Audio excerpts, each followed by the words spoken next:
तो बायोफ्लॉक का जो शौक है वो मेरे को 2019 में चढ़ा। फिर इंटरनेट सर्च कर करके बायोफ्लॉक के बारे में बहुत सारी डिटेल्स तो ज़रूर निकाली थी। उसके बाद थोड़ा सा छोटा सा खुद से कल्चर करने की कोशिश भी किया था, लेकिन वो पूरी फेल हो गया था। बिकॉज ये नहीं पता था कि वाटर को कैसे प्रिपेयर किया जाता है। बहुत सारे आर्टिकल्स में हर किसी ने डिफरेंट तरीका बता रखा है, ठीक है। तो वो कन्फ्यूज़न के चक्कर में आके 2020 में मैंने ट्रेनिंग भी लिया, सीखा भी कैसे बायोफ्लॉक एक्चुअली में करते हैं। फिर अपना खुद का ये जो सेटअप आप देख रहे हो ये हमने बनाया 2020 के अप्रैल मई तक, ठीक है। तब तक हमने स्टॉकिंग भी किया था। सबसे पहले मैंने ये टैंक रेडी करा था, फिर ये टैंक रेडी करा था। इनमें मैंने तिलापिया की फार्मिंग की थी, जो कि अगस्त में काफ़ी अच्छी साइज़ की आ गई थी। 2020 की बात कर रहा हूँ।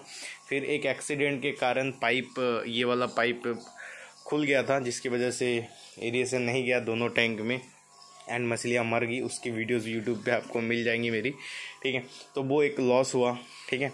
उसके बाद फिर से करने की कोशिश की अपनी देसी मछलियों से, जैसे कि रूपचंदा हो गया, अमूर कार्प हो गया। तो उनमें भी मैंने थोड़े बहुत प्रॉफिट तो ज़रूर कमाए हैं, लेकिन टाइम बहुत ज़्यादा ले लिया गया था क्योंकि सेल करना नहीं आता था, ठीक है। और अब 2021 की स्टार्टिंग से, ठीक है, वही रूपचंदा और अमूर कार्प को ही सेल किया है। उसके बाद देखो अभी जून जुलाई से मैंने दूसरे तरीके से बायोफ्लॉक करके प्रॉफिट कमाने की कोशिश करी थी, क्योंकि अभी मेरे को इतना नॉलेज तो हो गया कि पानी कैसे प्रिपेयर करते हैं, फार्म को मेंटेन कैसे करते हैं, ये सारी बेसिक सी चीज़ें मैं सीख गया हूँ। सो दैट मैंने कोशिश की प्रॉफिट कमाने की। एंड लिटरली बता रहा हूँ, आज इस फार्म पे खड़े होके मैंने बहुत सही प्रॉफिट अर्न किया है बायोफ्लॉक से विद इन 3 मंथ्स, ठीक है। 3 महीने में मैंने 3 कल्चर किए हैं, हर महीने एक करके, ठीक है। और तीनों कल्चर से मेरे को बहुत ज़बरदस्त मुनाफा आया है। सो तरीका मेरा जो है बहुत सिंपल सा है। तरीका क्या है, मैं छोटी सी साइज़ की मछलियों को लाता हूँ, ठीक है, पंगास का, क्योंकि पंगास का मार्केट हमारे यहाँ पे ज़बरदस्त है। उसका सप्लाई कम है, डिमांड ज़्यादा है। तो छोटे छोटे पंगास का बच्चा मैं लाता हूँ हैचरी से, ठीक है, कम प्राइस में। फिर उनको फीडिंग कराता हूँ, उनको अच्छे से उनका केयर करता हूँ। और 1 महीने बाद वो जब इतने से साइज़ के हो जाते हैं, फिंगरलिंग या फिर उससे थोड़ा सा ज़्यादा, तो उनको मैं पॉन्ड वालों को या फिर जो बड़े डीलर्स रहते हैं, ठीक है, तो उनको सेल कर देता हूँ। वो आगे जाके बेचते हैं या फिर जो भी करते हैं। अपने को क्या है भाई, अपने को मछली सेल होने से मतलब है, अपने को थोड़ा बहुत सही, थोड़ा बहुत नहीं, बहुत सही प्रॉफिट हो जाता है, ठीक है। सो अभी मैं आपको थोड़ा सा लमसम आइडिया दे देता हूँ। अभी पिछले 3 महीनों में मैंने लगभग 1.5 लाख बच्चे बड़े किए हैं मेरे इस छोटे से फार्म में 3 महीने में। ऑन एन एवरेज आप बोल सकते हो 50,000 बच्चे पर मंथ। बट पहला मंथ में मेरा सिर्फ इसमें और इसमें मैंने कल्चर किया था, इसमें 4,000, इसमें 2,000।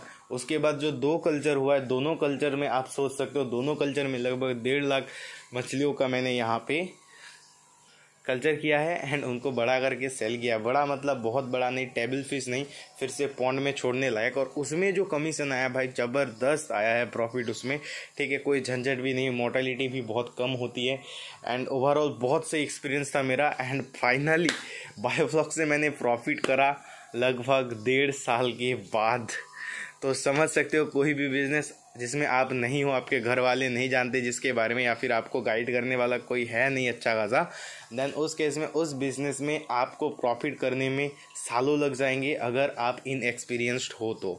इसी के लिए मैं बोलता हूँ कि अगर आपको बायोफ्लॉक करना है या फिर अगर आप करने की सोच रहे हो, तो पहली चीज़ आप ये देखो आपका पास्ट क्या रहा है। क्या आप मछली पालन कभी किए हो? अगर नहीं किए हो तो अचानक से यहाँ पे कूदना मत, क्योंकि यहाँ पे कूदोगे तो पैसे चले जाएंगे। मे भी एक टाइम पे आप छोड़ दो निराश होके, ठीक है। लेकिन अगर आप मछली पालन के साथ जुड़े हुए हो तो डेफिनेटली आप ट्राई कर सकते हो, क्योंकि अगर मछली पालन से जुड़े हुए आपको पता है सेल कैसे करना है मछलियों को, सो डेफिनेटली आप बायोफ्लॉक करके बहुत अच्छी अर्निंग कर सकते हो। Biofloc one of the best way है मछलियों को ग्रो करने का मेरे हिसाब से, ठीक है। बहुत सिंपलेस्ट है एंड बहुत ज़बरदस्त है, ठीक है। बाकी कैसे करना है उनकी वीडियोस तो मैंने ऑलरेडी बहुत सारी दिए हैं चैनल पे, और भी आगे ज़रूर बनाऊंगा, ठीक है। अब बात करते हैं कि लोग बोलेंगे भाई बायोफ्लॉक हम लोग देखते हैं उनको मछलियों को बड़ा करने के लिए, तो यार तुम क्या बच्चे को बड़ा करके पैसे कमा रहे हो, हमारे यहाँ पैसा नहीं चलेगा। तो देखो, मछली पालन हर जगह के लिए तो है नहीं, पहली बात। और दूसरी बात, मैं किसी को फोर्स नहीं कर रहा हूँ कि भाई जाके आप बायोफ्लॉक करो। ये ट्रेनर्स ने एंड इंटरनेट ने जो हवा बनाया था पिछले 3 सालों में, उसमें काफ़ी सारे लोगों के पैसे बहुत सारे बर्बाद हो गए क्योंकि उनको नॉलेज नहीं था। उनकी भी गलती है, वो लोग लालच में आके सोच बैठे कि लाखों रुपए कमा लेंगे मछली पालन से। डेफिनेटली लाखों रुपए कमाया जा सकता है, लेकिन आपको उस बिग स्केल पे करना पड़ेगा, आपके पास उतना नॉलेज होना चाहिए, ठीक है। वरना किसी भी बिजनेस में आप जाओगे आप डेफिनेटली लॉस करोगे। बायोफ्लॉक को आप सेकेंडरी मेन बिजनेस ले सकते हो, और सेकेंडरी और मेन दोनों बातें अलग अलग हैं। जी हाँ, मैं सही कह रहा हूँ। इसको आप मेन बिजनेस भी ले सकते हो और साथ ही में सेकेंडरी भी ले सकते हो, क्योंकि यहाँ पे आपको 24 आवर्स रहने की ज़रूरत नहीं पड़ती। आप बस थोड़ा सा मॉनिटरिंग कर सकते हो घंटे में आके 5-7 मिनट के लिए, फिर अपने जो मेन काम है उसमें आप बैक जा सकते हो, ठीक है। या फिर आप 5-6 घंटे तक भी अपने फार्म को अकेला छोड़ सकते हो। इनफैक्ट आप 10 घंटे के लिए भी छोड़ सकते हो, लेकिन आपके पास उस हिसाब से सेटअप होना ज़रूरी है। डिजिटल हो रहा है इंडिया, बहुत सारी नई नई मशीन्स आ रही है जिससे आपको पता चल जाता है ऑफिस में बैठे बैठे कि आपके फार्म में सब कुछ ठीक ठाक है कि नहीं, ठीक है। सो ये सब ऑप्शंस भी है, बट फ़िलहाल अगर नॉर्मल वे की बात की जाए तो लोग बोलते हैं कि बायोफ्लॉक में हम लोग मछलियों को बड़ा करना चाहते हैं एंड सेल करना चाहते हैं। तो मैं आपसे एक ही चीज़ बोलूँगा, आप पहले देखो आपकी मार्केट में कौन सी चीज़ की डिमांड ज़्यादा है, सप्लाई कम है, उस हिसाब से आप अपना डिसीजन लो। जैसे कि लोग बोलते हैं यार कोई मछली की, कुछ लोग बोलते हैं ग्रोथ नहीं होती, और कुछ लोग बोलते हैं कि हम सेल नहीं कर पाते हैं, प्रॉफिट नहीं होती।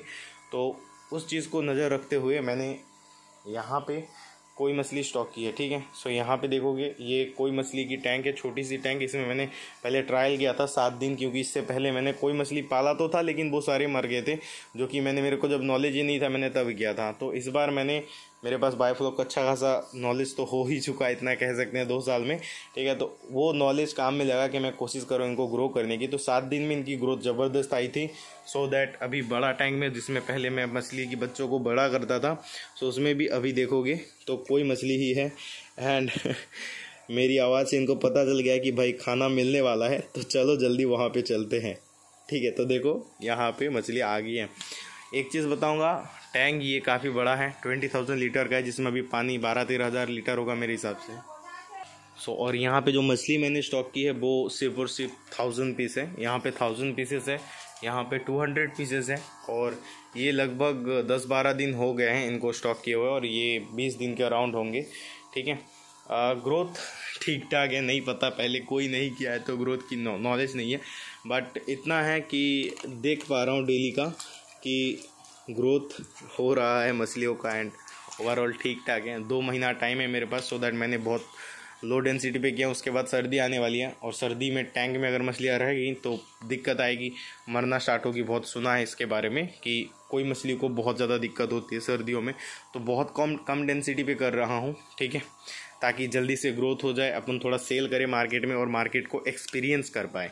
और सिर्फ इतना ही नहीं, देखो लो डेंसिटी रहेगा तो एरिएशन का भी अपना बहुत ज़्यादा झंझट नहीं है। आप देखोगे इसमें सेटअप तो ज़बरदस्त है एरिएशन का, लेकिन प्रेशर कम किया हुआ है। प्रेशर कम इसीलिए है क्योंकि एक पंप ही चल रहा है, दूसरा पंप है नहीं, ख़राब हो गया था, तो उसको रिपेयर भी किया गया है। यहाँ पे रिपेयर होके पड़ा हुआ है, बट हमने सेट नहीं किया क्योंकि ज़रूरत नहीं है। सिर्फ ये टैंक में 10-12 हज़ार लीटर पानी है, इसमें कितना होगा 1000 लीटर। ये अभी खाली है, इसको हॉस्पिटल टैंक की तरह यूज़ कर रहा हूँ। और इसमें देखो कुछ पंगास, जो मैंने बोला 1.5 लाख पीसेस के अराउंड मैंने पंगास कल्चर करके बड़े किए थे, उसमें से यहाँ पे 7-8 हज़ार पीसेस होंगे, ठीक है। तो वो यहाँ पे है, उनको मैंने इसीलिए रखा है होल्ड करके। मैं देखना चाहता हूँ कि सर्दियों में क्या रहता है इनकी ग्रोथ, एंड सर्दियों तक अगर होल्ड करूँगा इनको तो इनकी साइज़ भी अच्छी हो जाएंगी। मोर देन सोनफेरी जो साइज़ होता है उससे थोड़ा सा बड़ा हो जाएगा। एंड सर्दियों में मछलियों का डिमांड कम होता है, उसके अकॉर्डिंग सप्लाई भी नहीं रहती है बिल्कुल भी, तो प्राइस भी ठीक ठाक मिलता है। तो वो भी एक रीज़न है इसको होल्ड में रखने का। बाकी देखते हैं, सर्दी आने के बाद ही पता चलेगा। और इसमें अभी कुछ भी मछली नहीं है, हालांकि प्लानिंग चल रहा है इसमें क्या डाला जाए। जो भी डालेंगे आप लोगों को अपडेट ज़रूर देंगे। नहीं कुछ करने की कोशिश किया जा रहा है, ऐसा नहीं कि तिलापिया सब लोग कर रहे हैं तो उसी में अटके रहो। आप अपने हिसाब से भी ट्राई कर सकते हो यार, आपका सेटअप है, आपका टाइम है। टाइम बर्बाद करना मेरे लिए तो वैलिड नहीं रहता, मैं टाइम कभी भी बर्बाद नहीं करता। टैंक पड़ा है तो मछलियाँ छोड़ो कुछ ना कुछ लाके। फ़िलहाल ये खाली इसीलिए है क्योंकि इसको फिर सेटअप कर देंगे तो दूसरा पंप अभी लगाना पड़ेगा, तो दूसरा पंप नहीं लगा रहा हूँ, उसका भी एक रीज़न है, कुछ दिनों के बाद लगाऊंगा। मैंने इसमें नया मछली कुछ बिल्कुल ही इनोवेटिव, बिल्कुल ही नया मछली करना है। वो श्रिम्प वगैरह नहीं, जो मछली डेली बेसिस पे बहुत सही सेल हो जाएगी इजीली मेरे फार्म से, वो करने की कोशिश करूँगा। ठीक है, तो जब भी करूँगा वो आप लोगों को अपडेट मैं बहुत जल्दी ज़रूर देने वाला हूँ। तो चलो वीडियो एंड करते हैं एंड आप लोगों को फीडिंग दिखाते हैं, मछलियों की एक्टिविटी वगैरह। ठीक है, बाकी खाना अभी तो बहुत कम दे रहा हूँ मैं इनको, क्योंकि पंगास को होल्ड करके रखना है सर्दियों तक, तो बहुत बड़ा नहीं करना है। तो देख सकते हो फिर भी बहुत अच्छी साइज़ की हो चुकी हैं, अभी सेलेबल तो है, मतलब इसको इजीली सेल कर सकता हूँ, यहाँ से आके ले चले जाएंगे। ठीक है, बस एक कॉल का है, लेकिन अभी नहीं करना है, सर्दियों तक इनको होल्ड करना है। तो देख सकते हो इनकी एक्टिविटी बहुत शानदार है, बहुत एक्टिव है मछलियाँ।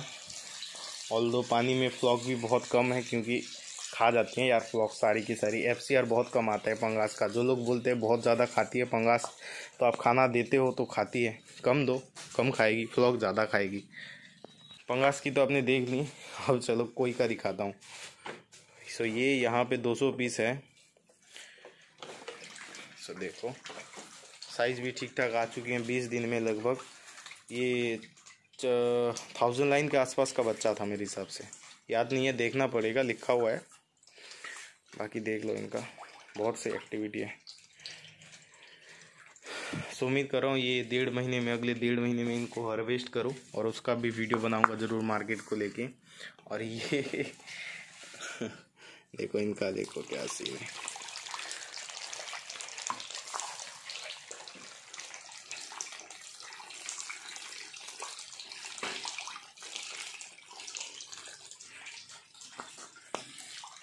पूरी दे देते हैं यहाँ पे।